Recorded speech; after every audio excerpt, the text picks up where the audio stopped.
માતાનું સ્વાગત સન્માન કરશે.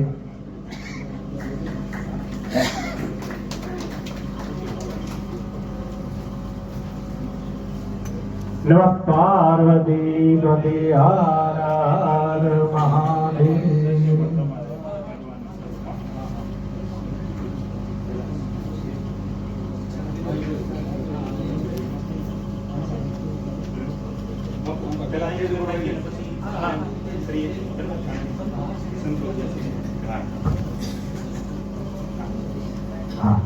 આપણી વચ્ચે ઉપસ્થિત ધર્મસભાના અધ્યક્ષ મહોદય એવા પંચદેશ નામ જૂના અખાડાના ઠાણાપતિ એવા પહેલા સોમનાથના મહંત શ્રી વિક્રમગીરી બાપુ, અશુ બાપુ, નિરંજન બાપુ, જશુ બાપુ, કનુ બાપુ અને મંચ પર વિરાજમાન અન્ય સંતો, મહંતો અને દશનામ સમાજના સર્વે આગેવાનો અને આપ સર્વે તૃતીય પુણ્યતિથિ નિમિત્તે જ્યારે આપણે બધા ભેગા થયા છીએ, ઘણા બધા વક્તાઓની વેદનાઓ પણ સાંભળી, ઘણા સમયે પણ મહેન્દ્રભાઈ જ્યારથી કદાચ એ સમજણા થયા ત્યારથી આ સમાજનું હંમેશા હિત એમણે ઈચ્છેલું છે અને એવા કાર્યો કરેલા છે કે ઇતર સમાજની અંદર જો દશનામ સમાજની ઓળખાણ આપી હોય તો એ મહેન્દ્રગીરી ગોસાઈયાની.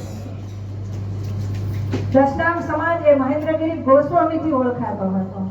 અન્ય સમાજમાં જ્યારે દશનામ સમાજની વાત આવે ને એટલે પહેલું નામ મહેન્દ્રગીરી ગોસ્વામીનું આવતું હતું.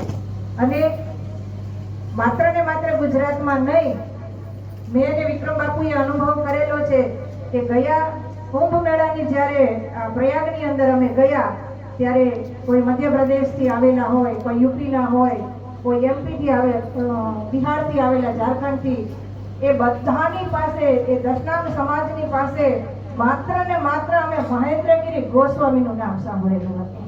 આ વ્યક્તિત્વ હતું એમનું.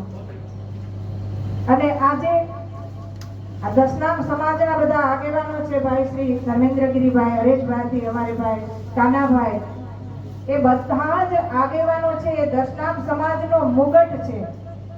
પણ એ મુગટ ક્યારે શોભતો હતો કે મહેન્દ્રગીરી ગોસ્વામી જ્યારે મોરપીછ હતો ને ત્યાં સુધી. આજે એમાં થોડીક ઝાંખપ આવી ગઈ છે, પણ દેવાધિદેવ મહાદેવને પ્રાર્થના કરીશું અને આ મંચ પર વિરાજમાન સર્વે સંતો વતી હું એટલું જરૂર કહીશ કે આ સમાજનું જ્યાં હિત થતું હશે, મહેન્દ્રગીરી ગોસ્વામીના પરિવારનું જે કાંઈ હિત થતું હશે, જે કાંઈ રીતે સમાધાન કરવું પડશે, એમાં જ્યારે એટલે કે અડધી રાતે બોલાવો તો અમે બધા સંતો આવવા માટે તૈયાર છીએ. આ સમાજ જ્યારે ભગવાન ભોળાનાથને એમ કહે કે અમારે થોડુંક જોઈએ છે એટલે ભગવાન ભોળાનાથ થોડું આપે. આ સમાજ જ્યારે એમ કહે કે અમારે વધારે જોઈએ છે એટલે ભગવાન ભોળાનાથ વધારે આપે. જ્યારે એમ કે અમારે બધું જોઈએ છે ત્યારે ભગવાન ભોળાનાથ બધું આપે.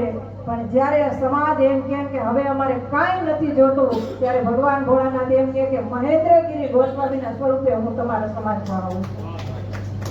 આવું વિરલ વ્યક્તિત્વ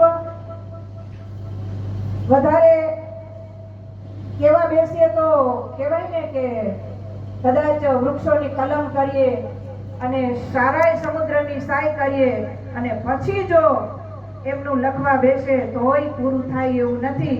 પણ સમયના અભાવે એટલું જરૂર કહીશ કે હમણાં કીધું કે મહેન્દ્રગીરી ભૂતોના ભવિષ્યથી, પણ છતાંય આપણે મિહિરભાઈના સ્વરૂપમાં એમને જોઈ શકીએ છીએ. અને એક થોડાક વર્ષો જવા દો, મને આશા ને અપેક્ષા છે કે બીજા મહેન્દ્રગીરી ગોસ્વામી બનીને સમાજમાં આવશે. ઓમ નમો નારાયણ. જય ગિરનારી.